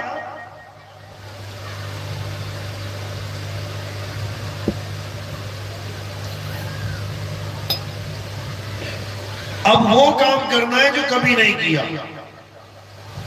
सतयुग में खूब नाम जपे, खूब पूजा पाठ करी। आम इंसान तो छोड़ो, राक्षसों ने भी करी। सतयुग में राक्षस भी भगवान का नाम जपते हैं। आम आदमी तो जपता ही जपता है, देवी देवता तो जपते ही हैं, राक्षस भी नाम जपते हैं और भगवान उनको दर्शन भी देते हैं। देखा ना, राक्षस नाम जपते हैं, ओम नमः शिवाय, ओम नमः शिवाय। तो नमः शिवाय जपते जपते शंकर जी को आना पड़ता है, राक्षस के सामने खड़े होकर आशीर्वाद देना पड़ता है। बोल क्या चाहिए? सतयुग ऐसा युग है जहां राक्षस भी भगवान का नाम जपेंगे, लेकिन मुक्ति प्राप्त नहीं कर सकते, अमर नहीं हो सकते। मांगते तो पहला वरदान अमरता का ही है। कोई भी राक्षस का इतिहास उठा के देख लो, जब भगवान प्रकट हो जाते हैं तो राक्षस क्या कहता है? प्रभु मुझे अमर कर दो। तुम नहीं मांगोगे कभी कि मुझे अमर कर दो, तो तुम कहोगे मेरी बहू सुधर जाए, मेरा बेटा बिगड़ गया वो सुधर जाए, बेटे को नौकरी लग जाए, मकान दुकान बन जाए। तुम भगवान से दुनियावी चीजें मांगोगे। और वो राक्षस होके क्या मांग रहा है कि मुझे अमर कर दो। इतना ज्ञान, इतना ज्ञानी राक्षस कहां से आ रहा है? ये ज्ञान कहां से आता है? ये ज्ञान गुरु से। यानी राक्षसों ने भी गुरु बना रखा है, बिल्कुल बना रखा है। कौन है गुरु उनका? क्या नाम है उसका? शुक्राचार्य। शुक्राचार्य यानी राक्षस भी शुक्र बना रहे हैं कि हमारा भी कोई आचार्य है, शुक्र आचार्य।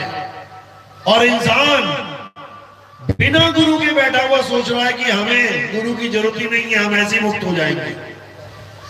अरे राक्षस तक गुरु बना के बैठे हैं कि बिना गुरु के ज्ञान नहीं होगा, बिना गुरु के रास्ता नहीं मिलेगा। लेकिन आम इंसान कहता है मुझे गुरु की क्या जरूरत है?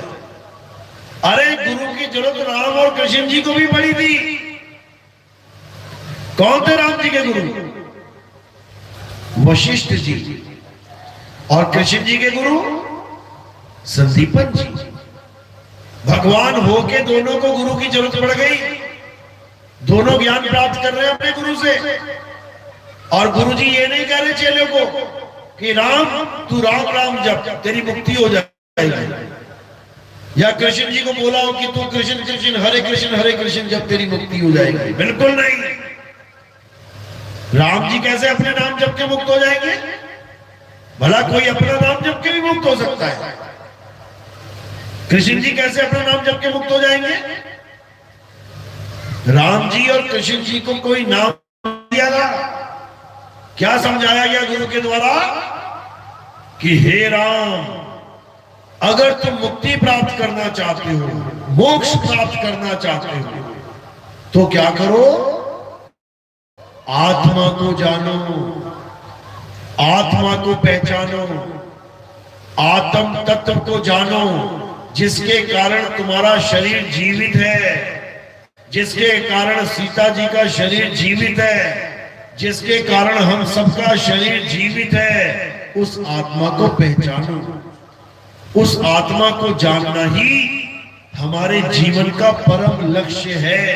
राम राम करना, राधे राधे करना नहीं, वो छोटे लेवल की क्लासेस हैं, छोटे लेवल की। यानी जैसे छोटा सा बच्चा A for apple, B for bat, C for cat, D for dog रटता है, छोटा बच्चा। तो क्या PhD वाला भी रटता है? जो डॉक्टर बन रहा है वो भी रटेगा क्या? A for apple, B for bat, C for cat.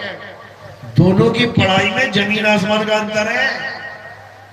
इसी प्रकार जो शुरुआती ज्ञान है वो मंदिर, मस्जिद, गुरुद्वारा, चर्च, इनका ज्ञान है। देखो छोटे छोटे बच्चे जाते हैं, छोटे छोटे बच्चे जा रहे हैं मंदिर में, मस्जिद में, गुरुद्वारे में, चर्च में। वो बात अलग है कि जाते जाते जाते बूढ़े हो जाते हैं, क्योंकि उनको पता ही नहीं होता कि इसके अलावा और जाने का है। इसीलिए सारी उम्र वही जाते रहते हैं। जैसे आम बच्चा स्कूल जाता है तो उसको पता होता है मैंने कब तक जाना है। अगर स्कूल 10वीं तक है तो स्कूल कब तक जाएगा? 10वीं तक। अगर स्कूल 12वीं तक है तो कब तक जाएगा? 12वीं तक। अब ये थोड़ी नहीं कि स्कूल वो बचपन में गया तो बुढ़ापे में भी जाएगा। 90 साल का बूढ़ा भी बैठा हुआ है क्लास में, क्या कर रहा है भाई? मेरा स्कूल है, पढ़ने के लिए आया हूं।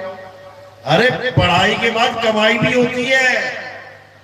सारी उम्र पढ़ना ही थोड़ी नहीं है, कमाना भी है। तो मंदिर, मस्जिद, गुरुद्वारे, चर्च क्या है? हमारा स्कूल है, हमारा विद्यालय है। उस विद्यालय में हमें कुछ पढ़ाया जाता है। किससे पढ़ाया जाता है? आम विद्यालय में तो किताबें होती हैं, हिंदी की, इंग्लिश की, संस्कृत की, मैथ की, गणित की। यहां पर कौन सी किताबें होती हैं? यहां धार्मिक ग्रंथ होते हैं। मंदिर में गीता पढ़ी है, मस्जिद में कुरान पढ़ी है, गुरुद्वारे में गुरु ग्रंथ साहब पढ़े हैं, और चर्च में बाइबल पढ़ी है। यानी वहां भी किताबें हैं। तो हम क्या करने जाएंगे? हम वहां ज्ञान लेने जाएंगे। जो उस किताब में बताया गया है हमें बताया जाएगा वहां पे। तो एक तरह से हम क्या कर रहे हैं? पढ़ाई ही कर रहे हैं। तो ये बने हैं हमारी पढ़ाई के लिए, लेकिन कमाई के लिए ये नहीं बने हैं। कमाई के लिए क्या करना पड़ेगा? कमाई के लिए तुम्हें आत्म तत्व को जानना पड़ेगा, आत्म धन को जानना पड़ेगा। इसी को परम धन बोला गया। कबीर सो धन संचिए जो आगे को होए। आगे को मतलब जो मृत्यु के बाद भी तेरे साथ रहे। कबीर सो धन संचिए जो आगे को होए, और सिर पे उठा के गाठड़ी जात ना देखिया कोई। तुम भले कितनी सोना इकट्ठा कर लो, चांदी इकट्ठा कर लो, तुम गठरियां भर भर के रख लो, मरने के बाद क्या लाद के ले जा सकते हो सिर पे? नहीं ले जा सकते। यानी सारी उम्र कौन सा धन इकट्ठा करते रह गए? जिसकी एक चवन्नी भी नहीं ले जा सकते तुम मरने के बाद। तो कौन सा धन इकट्ठा करना था? ठीक है, ये वाला भी करना है, खाने पीने के लिए, रहने के लिए, परिवार पालने के लिए माया की नगरी है, माया की नगरी में माया ना हो तो दिक्कत हो जाएगी। लेकिन कौन सा धन इकट्ठा करना है मरने के बाद के लिए, उसको आत्म ज्ञान कहते हैं। आत्म ज्ञान यानी जब तुम आत्मा का ध्यान करना शुरू करते हो तो क्या होता है, धीरे धीरे तुम्हें आत्मा का ज्ञान हो जाता है।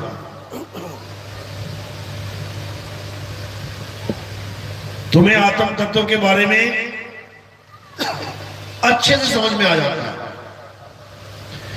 तुम्हें पता लग जाता है कि आत्मा क्या है, और जैसे ही ये पता लगता है तो क्या हो जाता है, तुम ही आत्मा हो जाते हो। तुम ही हो आत्मा। तुम्हें पता लग जाता है कि मैं एक आत्मा हूं, मैं नाशवान शरीर नहीं हूं। नाशवान शरीर तो मैंने पकड़ा हुआ है और अंत में इसको छोड़ दूंगा। कैसे? जैसे हम कहते हैं पिताजी ने शाम 8 बजे शरीर छोड़ दिया, पहले पकड़ा हुआ था अब छोड़ दिया। तो जिसने छोड़ा वो मरा या जिसको छोड़ा वो मरा? बस इतना समझना है। अगर तुम्हारे पिताजी ने शरीर छोड़ा है तो शरीर मरेगा, पिताजी नहीं मरेंगे, क्योंकि पिताजी शरीर है ही नहीं। पिताजी ने तो शरीर पकड़ रखा है, पिताजी ने शरीर को पकड़ा हुआ है, और जब शरीर को छोड़ेंगे तो शरीर गिर पड़ेगा नीचे। तो कह देंगे पिताजी ने शरीर छोड़ दिया। तो जिसने छोड़ा वो अमर है, जिसको छोड़ा वो नाशवान है। लेकिन हम अपने आप को शरीर मान बैठे हैं। हम भूल गए हैं कि हम अमर हैं। हम भूल गए हैं कि हम आत्मा हैं। अब हमें कौन याद करवाएगा? आत्म ज्ञानी गुरु याद करवाएगा भूली हुई वस्तु को। नाम नहीं जपवाएगा, याद करवाएगा, यानी सिमरन करवाएगा। जपवाएगा नहीं, राम राम जपले, श्याम श्याम जपले, हनुमान हनुमान जपले, बिल्कुल नहीं। अब सिमरन करना है। एक को सिमरो नानका जो जल थल रहा समाए, और वाही को क्यों सिमरिए जो जन्मे थे मर जाए। जो जन्म ले और मर जाए उसका सिमरण क्या करना? उसका सिमरण करो जो अजर अमर अविनाशी है। इसीलिए 10वीं पातशाही ने बोला, आदि अंत एको अवतारा, सोई गुरु समझो हमारा। मेरा एक ही गुरु है, आदि से अंत तक जिसका एक ही अवतार होता है। आत्मा का एक ही अवतार है, ना वो कभी जन्मी है ना ही वो कभी मरेगी। वो सदा सदा एक रस अखंड अवतार है। उसी आत्मा को आत्म देव कहते हैं। देवों के देव महादेव कौन? आत्म देव। इसीलिए गुरु ग्रंथ साहब में वाणी दर्ज है, आत्म देव पूजिए गुरु के सहज सुभाए। यानी अगर तुमने किसी की पूजा करनी है, इस संसार में कोई पूजनीय है तो वो कौन है? आत्म देव। इसी आत्म देव को और किन नामों से जाना जाता है? यही आत्म देव परम आत्मा कहलाता है, परम आत्मा। और इस आत्म देव को पूजेगा कौन? उसे जीवात्मा कहा जाता है। जीवात्मा। ये जीवात्मा आत्म देव को भूली बैठी है और नाशवान संसार में, नाशवान तत्वों में अपना समय बर्बाद कर रही है। खुद जीवित है, जिंदा है, और भगवान किसको मान रही है? बेजान पत्थर की मूर्ति को। खुद खा रही है, पी रही है, लेकिन भगवान किसको मान बैठी है? जो मुंह पर लड्डू लगाने के बाद भी नहीं खा पा रहा। एक पत्थर को भगवान मान लिया। क्या राम जी पत्थर के थे? क्या कृष्ण जी पत्थर के थे? हनुमान जी पत्थर के थे? हमने तो सुना था एक औरत थी पत्थर की, जिसको श्राप लग गया था। क्या नाम था उसका? अहिल्या। अहिल्या थी पत्थर की। तुम पत्थर की अहिल्या बनाओ तो कोई दिक्कत नहीं है, लेकिन तुम पत्थर का राम बना दो, तुम पत्थर के श्याम बना दो और उसको भगवान की तरफ पुजवा दो, यहां दिक्कत है। भगवान वो होते हैं जो पत्थर की अहिल्या को पैर लगा के, यानी पत्थर को पैर लगा के इंसान बना देते हैं। और इंसान वो होते हैं जो भगवान को ही पत्थर बना देते हैं। सोचो सोचो, भगवान से भी बड़ा इंसान बना बैठा है। भगवान पत्थर को इंसान बनाता है और इंसान भगवान को ही पत्थर बना देता है। गांव गांव में बना के बैठा दिया। कोई भगवान पत्थर का नहीं है, याद रखो। कृष्ण जी क्या समझाते हैं? हे अर्जुन, तू और मैं, हम ये शरीर नहीं है। शरीर तो नाशवान है, शरीर तो कपड़े हैं। हम तुम कपड़े नहीं, हम तुम आत्मा हैं। आत्मा, हम अजन्मे हैं। ना तो हमारा कभी जन्म होता है, ना ही हमारी कभी मृत्यु होती है। जन्म मरण से रहित हम अजर अमर अविनाशी हैं। तो क्या करना है? इस अजर अमर अविनाशी आत्मा को जानना है और कुछ नहीं करना। हम आत्मा को तो जानते नहीं है और परमात्मा को ढूंढने चल पड़ते हैं। बस यही अज्ञान है। तो कबीर साहब समझा रहे हैं, जब लगना चीनोगे आत्म, तब लगना मिली है परमात्म। आत्म चीने परमात्म चीने, संत कहावै सोए। और यह भेद काया से न्यारा, न्यारा बिल्कुल। काया का मतलब ही नहीं है उसमें। काया तो बिल्कुल विपरीत अर्थक है। आत्मा शरीर, उल्टा बिल्कुल। विदेह देह, बिल्कुल उल्टा। तो अब क्या करना है? अब शरीरों को छोड़ के आत्म तत्व को जानना है, परम तत्व को जानना है। और एक बार परम तत्व को जान गए तो हे अर्जुन, तुम कभी अज्ञान को प्राप्त नहीं होगे। अध्याय 4 14वां और 35वां श्लोक यही बता रहा है। तो क्या करना है? अब आत्म ज्ञानी गुरु की शरण में जाके आत्मा का ज्ञान समझना है, आत्म ज्ञान समझना है। और जब आत्म ज्ञान तुम्हें समझ में आ जाएगा तो तुम्हारा जन्मों जन्मों का जितना भी कर्मों का भार है, जितने भी कर्मों के फल तुम भुगत रहे हो, गुरुजी मेरी एक आंख काम नहीं कर रही है, खराब हो गई है, गुरुजी मुझे कैंसर हो गया है, गुरुजी मेरे लीवर फेल हो गया है, गुरुजी मेरा हाथ कट गया, पैर कट गया, अंधा हो गया, बहरा हो गया। ये सब किसकी वजह से? कर्मों की वजह से। जैसे जैसे कर्म किए वैसा वैसा फल मिलेगा। और ये केवल इसी जन्म में नहीं खत्म हो जाएंगे कि ये जन्म खत्म हो गया, मर गए, हो गया खेल खत्म। मरने के बाद खेल दोबारा शुरू हो जाता है, दोबारा। अब वो कर्म भुगताए जाएंगे जो अभी तुम्हें भुगतने को नहीं मिल रहे। जैसे तुमने पिछले जन्म में किसी का कत्ल किया, इस जन्म में उसका फल नहीं मिलेगा, थोड़ा बहुत मिलेगा और जीवन समाप्त हो जाएगा। कत्ल का फल कत्ल, तुमने किसी को मारा, तुम्हारी मौत होगी। इस जन्म में ऐसा नहीं लिखा गया, अगले जन्म में उसका हिसाब मिलेगा, मिलेगा पक्का।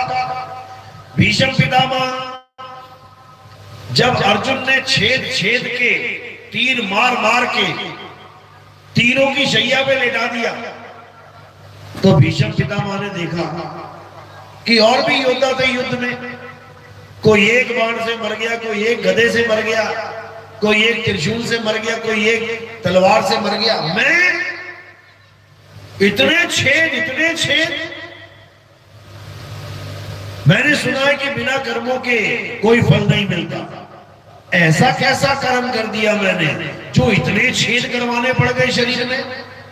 दिव्य दृष्टि घुमाई, 100 जन्म तक याद किया, 100 इंसानी जन्मों को याद किया, तो क्या देखा? एक भी ऐसा जन्म नहीं जिसमें मैंने किसी के शरीर में छेद किए हो। क्योंकि शरीर में छेद करोगे तो तुम्हारे शरीर में भी कोई छेद कर देगा। तो उन्होंने कहा ऐसा कोई जन्म ही नहीं है मेरा जिसमें मैंने इतने छेद किए हो। बुला लिया कृष्ण जी को, आ जाओ जरा। तुम कहते हो विधि का विधान है, विधि का विधान है, जो करोगे सो भरोगे। अरे मैंने ये किया ही नहीं, ऐसे कैसे मुझे सजा मिल गई? तो कृष्ण जी कहते हैं बेटा 100 जन्म देख रहा है ना, 101 वहां देख। रखा सिर के ऊपर हाथ और उसको 101वां जन्म दिखाया। क्या दिखा वहां पे? एक राजा की भूमिका अदा कर रहा था। राजा बना हुआ था, रथ पे जा रहा था, सामने एक बहुत बड़ा सांप आ गया। घोड़ा सांप को देख के रुक गया। अब वो लगाम लगा रहा है, बढ़ ही नहीं रहा। तो सारथी बोला महाराज लग रहा है कुछ है आगे। भीष्म पितामह उतर के देखता है तो वहां सांप होता है। तलवार निकालता है अपनी, काटने के लिए नहीं, मारने के लिए नहीं, सांप को बचाने के लिए। तो क्या करता है? सांप को तलवार से उठा के साइड में फेंक देता है और चला जाता है। छेद तो अभी भी नहीं होने चाहिए। सांप को तो बचाया उसने, मारा थोड़ी नहीं। सांप को जो उसने फेंका तो वो ऐसी झाड़ियों में जाके गिरता है जिसमें कांटे ही कांटे होते हैं, कांटे ही कांटे। तो जब वो सांप को जोर से फेंकता है, उन्हीं झाड़ियों में सांप कांटों में फंस जाता है। 18 दिन तक सांप तड़पता रहता है और उसकी बददुआ लगती है कि जैसे तूने मेरे शरीर में छेद छेद छेद कर दिए हैं, तेरे भी शरीर में छेद छेद छेद होंगे। तो उसका फल भीष्म पितामह को लगता है। सोचो किसका पुत्र है? गंगा माई का। लोग जाते हैं गंगा में स्नान करने, क्यों? कर्म काटने। गंगा में स्नान करके कर्म कट जाते हैं। यही कहते हैं ना, भीड़ पे भीड़ लगी हुई है गंगा के घाटों पे। क्यों? क्योंकि हमें ये पाठ पढ़ा दिया गया है कि गंगा में जाके नहाओगे तो कर्म कट जाएंगे। भीष्म पितामह तो सगा बच्चा था उसका, गंगा मां का सगा पुत्र था। हजारों बार गंगा में नहाया वो, तब भी एक सांप को मारने का कर्म नहीं कट पाया उसका। सोचो तुम्हारे कैसे कट जाएंगे? गंगा अपने बेटे का, सगे बेटे के कर्म नहीं काट पाए, तुम्हारे कैसे कट जाएंगे? नहीं कट सकते। नहीं तो ट्राई करके देख लेना कैसे। किसी आदमी को जान से मार के गंगा में छलांग मार देना, नहा के बाहर आ जाना, कह देना कर्म कट गए। कट जाएंगे क्या? पुलिस वाला पकड़ के ले जाएगा, जज फांसी पे लटका देगा। तुम लाख बार कहते रहने मैंने गंगा स्नान कर लिया, गंगा स्नान कर लिया, पवित्र मन से कर लिया, पश्चाताप के साथ कर लिया। जो लोग कहते हैं कि गंगा का नाम भी ले लिया अगर सच्चे मन से तो कर्म कट जाएंगे, एक कर्म ना कटेगा, एक भी। हाँ, कर्म काटने का एक अलग तरीका है, वो गंगा के पास ही है।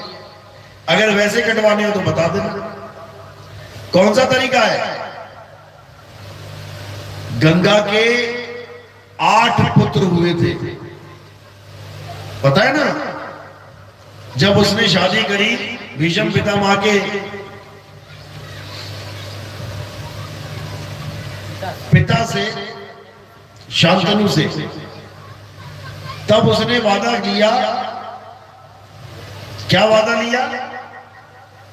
कि शादी तो मैं तुमसे कर रही हूं, लेकिन जो कुछ भी मैं करूं मुझे कभी रोकना टोकना मत। अगर तुमने टोक दिया तो मैं तुम्हें छोड़ के चली जाऊंगी। उसने कहा ठीक है, नहीं रोकेंगे। कर ली शादी, ले आया साथ में। अब शादी करी तो बच्चा हुआ, हो गया पहला बच्चा। जैसे पहला बच्चा हुआ, राजा ने खूब मिठाइयां बांटी, खूब मिठाइयां बांटी, खूब खिलाए उसको। वो कहती लाओ जी मेरा बच्चा। वो कहता लो, मेरा भी है तुम्हारा भी है। वो लेके चल पड़ी। अब जब वो राजमहल से बाहर जाने लगी तो राजा ने सोचा भाई ये क्या चक्कर है, ये कहां जा रही है? तो कहां चली गई वो? गंगा घाट पे। और क्या किया उसने? उस बच्चे को पानी में डुबो दिया। बच्चा मर गया, मर गया, बह गया वो। लेकिन राजा ने एक आवाज नहीं निकाली, वापस आ गया घर। क्यों? वादा किया था कि मैं जो कुछ भी करूंगी उसमें तू टांग वटाड़ा रहा। तू पूछना मत मुझे क्यों किया। सोचता है चलो कोई बात नहीं, एक बच्चा मार दिया, कोई बात नहीं, अगला बच्चा होगा। अगला भी हो गया। फिर खूब लड्डू बांटे, खूब मिठाई बांटी।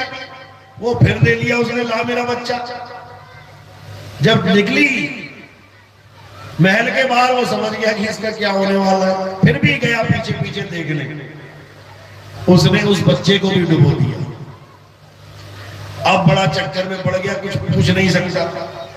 पहला बच्चा गया, दूसरा बच्चा गया, तीसरा, चौथा, पांचवा, छठा, 7 बच्चे मार डाले उसने, गंगा ने नदी में डुबो के। 7 बच्चे मार डाले। उसने कुछ नहीं कहा। लेकिन जब 8वां हुआ, भीष्म पितामह, और जब वो उसको डुबोने के लिए ले चली तो पिता ने पीछे से आवाज दे दी, अरे गंगा इसको तो छोड़ दे, 7 बच्चे मार दिए मेरे तूने।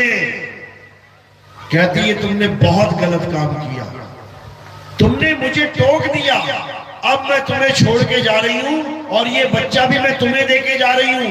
अगर तुम मुझे ना टोकते तो जैसे उन 7 बच्चों के कर्म काटे मैंने, वैसे इसका भी कर्म कट जाता। लेकिन तूने मुझे रोक दिया, अब ये कर्म भुगतान भुगतेगा। इतना दर्दनाक जीवन होगा इसका कि दुनिया देखेगी। इतना दर्दनाक जीवन होगा, इतना भी चैन नहीं मिला उसे सारी उम्र। तो गंगा कैसे कर्म काटती है? डुबो के, मार के। किस किसने कर्म कटवाने? हाथ खड़ा करो जरा। कर्म कटवाने गंगा से? नहा के नहीं कटते हैं, मर के कटते हैं। कटवाने हो तो बता देना मुझे। तो ये कर्म कब बने थे उन 8 लोगों के? ये 8 वसु थे। 8 वसु, अष्टवसु, भीष्म पितामह और 7 वसु। और इन्होंने एक ऋषि की गाय चोरी कर ली। भीष्म पितामह का आइडिया था, ये बड़ा खुरपैची आदमी था, ये बड़े दिमाग लगाता था फालतू के। इसने दिमाग दे दिया बाकी 7 भाइयों को, उन्होंने भी इसका साथ दे दिया, चोरी करके ले आए। भूल गए कि ऋषि मुनि त्रिकालदर्शी होते हैं, उन्होंने 1 सेकंड में पता लगा लिया कि ये है। सबको खड़ा कर दिया लाइन में, श्राप दे दिया सबको कि तुम्हारी दुर्गति होगी। 7 तो हाथ जोड़ के खड़े हो गए, महाराज हमारा कसूर नहीं है, इसने कहा था, यही है जड़। तो बाकी 7 को तो कह दिया कि ठीक है, तुम्हारे कर्म एकदम गंगा काट देगी, डुबो के मरना पड़ेगा तुम्हें। लेकिन ये 8वां, ये तिल तिल मरेगा, रो रो के मरेगा ये, और रो रो के जीवन जिएगा। तो भीष्म पितामह को इतना श्राप लगा हुआ था। इसलिए भीष्म पितामह जो गंगा का सगा पुत्र था, गंगा भी उसके कर्म नहीं कट पाई, तुम्हारे भी नहीं कटने वाले हैं। कर्म कैसे कटते हैं? कर्म अकर्ता होके कटते हैं। अकर्ता कैसे कटेंगे? अगर तुमने कोई काम नहीं किया तो क्या तुम्हें उसका फल मिलेगा? तुमने खेत में बीज नहीं बोया तो तुम्हें फसल मिलेगी? नहीं मिलेगी। बस यही फार्मूला लगाना है, यही फार्मूला लगाना और तुम मुक्त हो जाओगे सदा सदा के लिए। कौन सा फार्मूला? अकर्ता होने का फार्मूला। कैसे मिलेगा फार्मूला? आत्मज्ञानी गुरु से मिलेगा फार्मूला। कैसे? क्या करेगा आत्मज्ञानी गुरु? आत्मज्ञानी गुरु तुम्हें आत्मा बना देगा, और आत्मा अकर्ता है। आत्मा कभी कुछ नहीं करती। कौन करता है संसार में सारे काम? मन, माया, 3 गुण, 5 तत्व, 25 प्रकृति, 10 इंद्रियां, ये मिलके सारे काम कर रही हैं। देखो, ये कटोरी उठाई, ये किसने उठाई? हाथ ने। किसके कहने पे उठाई? मन के। मन ने ताकत कहां से ली? आत्मा से। बस इस फार्मूले को समझ लो। आत्मा केवल ताकत देती है, कुछ करती ही नहीं है। करता कौन है? मन करता है। क्या करता है? कभी पाप करता है, कभी पुण्य करता है। इसी को कबीर साहब ने समझा दिया, अरे पाप पुण्य ये दोनों बेड़ी एक लोहे एक कंचन के लिए। चाहे तुम पाप करते रहो, चाहे तुम पुण्य करते रहो, तुम्हें संसार में भवसागर में आना ही पड़ेगा। भवसागर से निकलने का एक ही रास्ता है, और वो क्या है? अकर्ता हो जाओ। गीता यही समझा रही है, हे अर्जुन, आत्मा कभी कुछ नहीं करती, आत्मा अकर्ता है। लेकिन हमें आत्मा का ज्ञान नहीं है, इसलिए हम अपने आप को शरीर मान लेते हैं और पूरा दिन यही सोचते हैं, मैंने किया, मैंने किया, मैंने किया। खाना मैंने खाया, पानी मैंने पिया, मारा मैंने मारा, चला मैं चला। तो ये सब किया है तो भुगत। और एक बार आत्मा का ज्ञान हो जाए, तुम्हें आत्म तत्व का बोध हो जाए, उसी वक्त अकर्ता हो जाते, उसी वक्त अकर्ता। फिर उसके बाद कर्म भोग नहीं भोगने पड़ते, अगला जन्म नाम का खेल ही खत्म हो जाता है। बस ये जो प्रारब्ध कर्म है इसको भोगना है और कुछ नहीं करना। तो इसी को बोला गया है, तू कर ले वकील मुकदमा भारी है। तू कर ले गुरु वकील मुकदमा भारी है। केवल गुरु ही है जो तुम्हें इन कर्मों से आजाद कर सकता है, नहीं तो कर्मों का बोझ ऐसा है कि देवी देवता तक नहीं बच पाए कर्मों के बोझ से। नारद से मजाक किया था विष्णु जी ने, बंदर का चेहरा दे दिया। नारद ने पानी उठा के, जल उठा के, गंगा जल उठा के श्राप दे दिया, भगवान जैसे मुझे तड़पाया तू भी तड़पेगा। हालत खराब होगी 14 साल वनवास में। बहुत से ऐसे किस्से हैं जहां पर देवताओं को, भगवानों को भी श्राप मिले हैं, बच नहीं सका कोई भी। तो तुम और हम क्या बचेंगे? बचने का एक ही रास्ता है, बचना चाहो काल जाल से तो चीनो शब्द हमारा, और कहे कबीर अमर कर राखूं जो निज होए हमारा। यानी जो हमारा हो जाए, आत्मा में सिद्ध हो जाए, आत्मज्ञानी हो जाए, वही बचेगा, उसके अलावा कोई बचने वाला नहीं है। नहीं।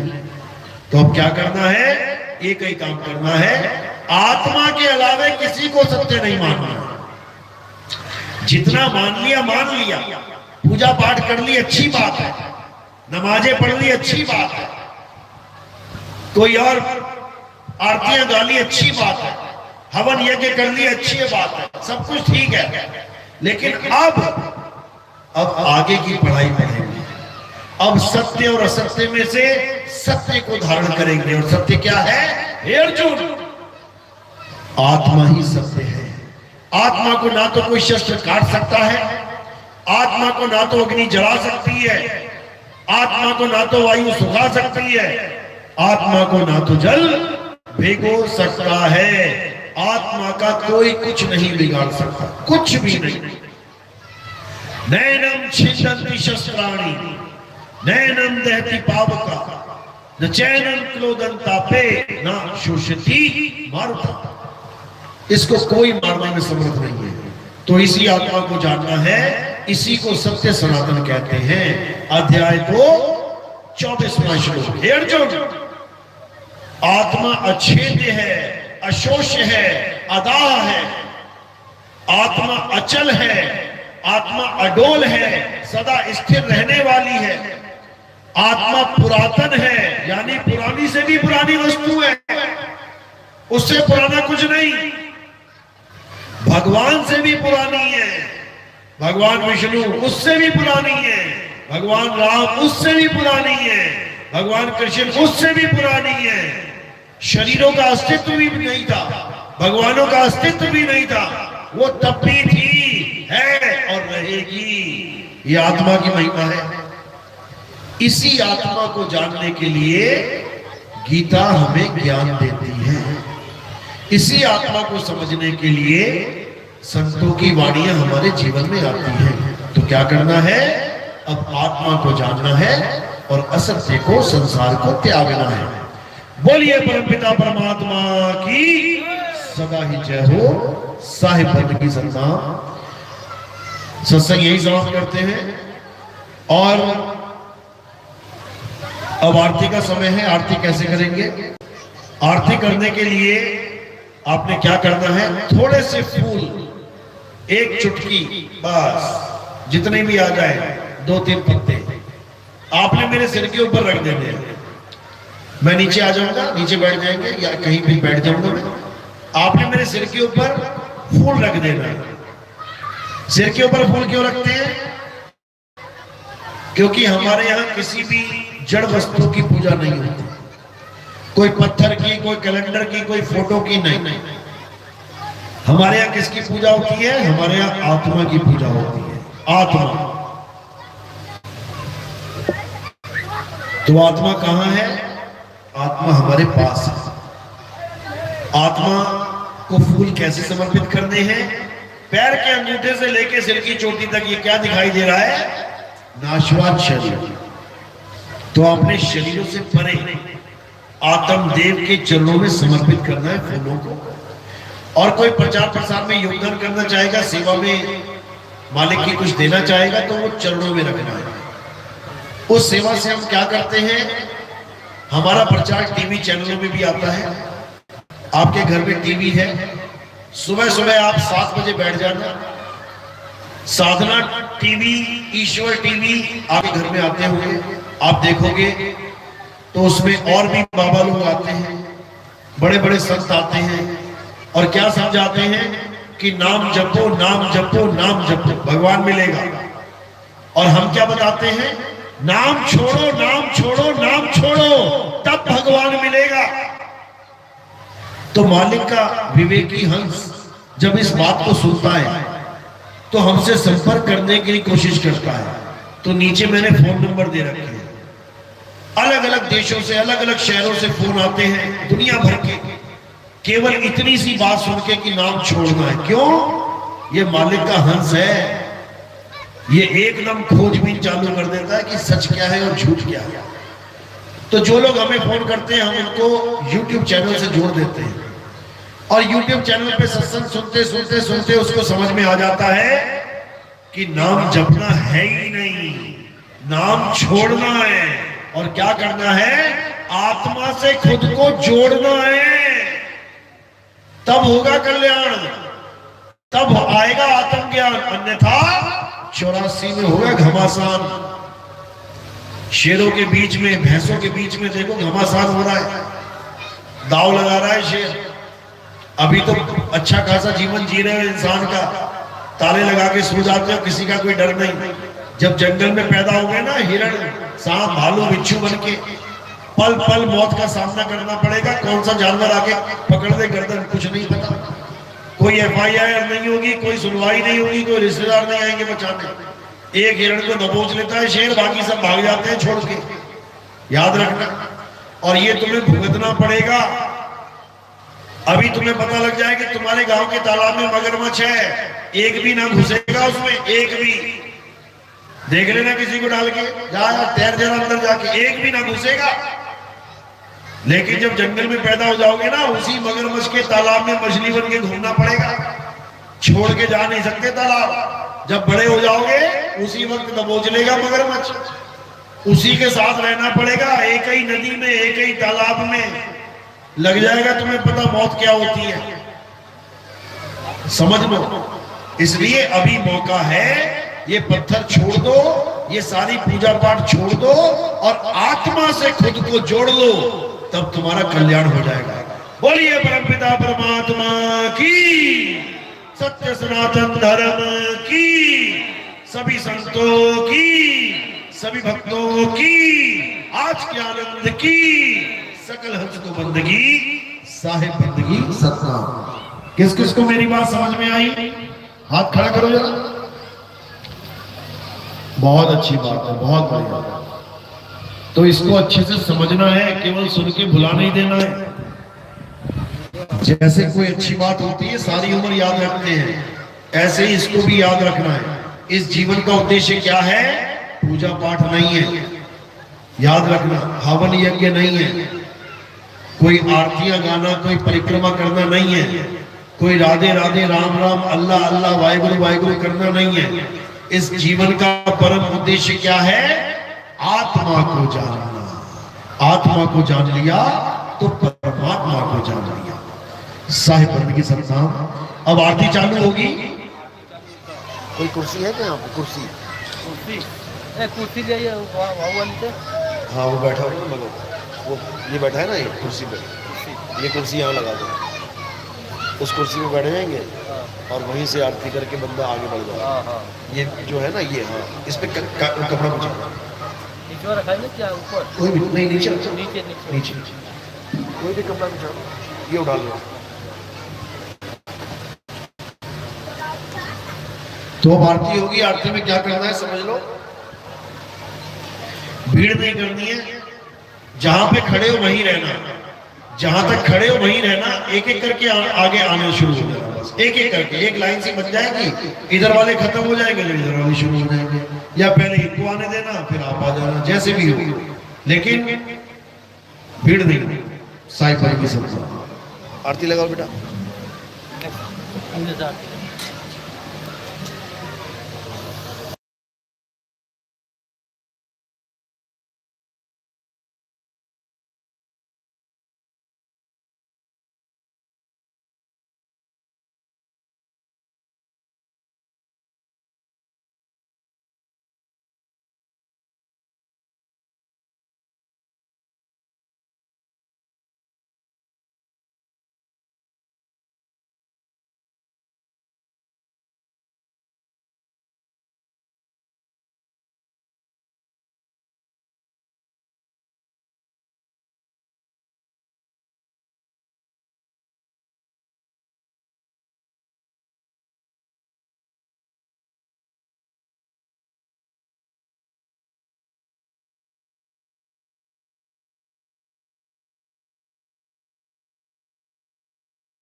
साहिब के सलाम। जैसा कि कल का प्रोग्राम आयोजित किया गया था, लेकिन हमारा आगे भी प्रोग्राम है नेपाल में, इसलिए मुझे आज निकलना पड़ेगा। कल का प्रोग्राम होगा यहाँ पे, ऐसी बात नहीं कि नहीं होगा। आप लोग भजन करें, सत्संग सुने। हमारे सत्संग यूट्यूब पे आते हैं, 2 घंटा 3 घंटा सत्संग चला के रखें, भजन करें, ज्ञान चर्चा करें एक दूसरे से, यही सत्संग होता है। तो आप लोग कल भी आ सकते हैं और सत्संग करें, पूरा दिन आपके पास है। जब तक ये टेंट लगाए खूब आनंद में रहो, भजन करो, भक्ति करो, ज्ञान चर्चा करो। जीवन का मकसद क्या है? आत्मा को जानना, और उसके लिए चाहे कुछ भी करना पड़ जाए कर दो। तो हम लोग तो आज निकलेंगे, क्योंकि 2 दिन का प्रोग्राम मेरी जानकारी में नहीं था, मुझे 1 दिन का पता था। लेकिन मैं जाने से पहले ये वादा करता हूँ कि अगली बार जो प्रोग्राम होगा उसको हम 2 दिन का जरूर करेंगे, और उसमें अच्छे से बात को समझेंगे, अपने जन्म को सफल करेंगे। हमारा YouTube चैनल है कैद कबीर सुलूकी साधु नितिन दास।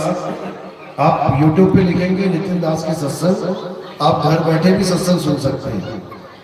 12 मान के चलो 12 महीने आप सत्संग का लाभ उठा सकते हो, कोई दिक्कत नहीं है। बस मोबाइल में आपने सर्च करना है नितिन दास के सत्संग, और सत्संग सुनते चले जाओ। कभी इस चक्कर में नहीं पड़ना है कि मैं ऊंची जात का, मैं छोटी जात का, मैं बड़ी जात का, मैं ऐसा, मैं वैसा, मैं हिंदू, मैं मुस्लिम, मैं सिख, मैं ईसाई, ऐसा कुछ नहीं। बच्चा नंगा पैदा होता है, छोटा सा बच्चा नंगा पैदा होता है, कोई देख के पहचान भी नहीं सकता ये कौन सी जात का है, कौन से धर्म का है। ये सब तो हम दे देते हैं उसको। जिस परिवार में पैदा हो गया वो धर्म दे दिया, वो जात दे दी, वो सब कुछ दे दिया। लेकिन असल में परमात्मा के जीव का कोई धर्म नहीं है, परमात्मा के जीव का कोई जात पात नहीं है। हम सब बराबर हैं, कोई बड़ी जात नहीं, कोई छोटी जात नहीं, सब बराबर है। ठीक है, हम सब आत्मा है। कोई दीक्षा लेने वाला है जो पहले सत्संग सुन रहा है, हाथ खड़ा करो। गिनो कितने लोग? ज्यादा नहीं, उसी कमरे में आएंगे। मंच पे नहीं होगी दीक्षा, जहाँ पे रुके हुए वहीं पे आओ। कोई दूसरी दीक्षा वाला है, बस वहीं मिलो आप। चलो, बाकी सब यहाँ पे जो प्रोग्राम है अपना चलता रहेगा, जो भी है। बोलिए परम पिता परमात्मा।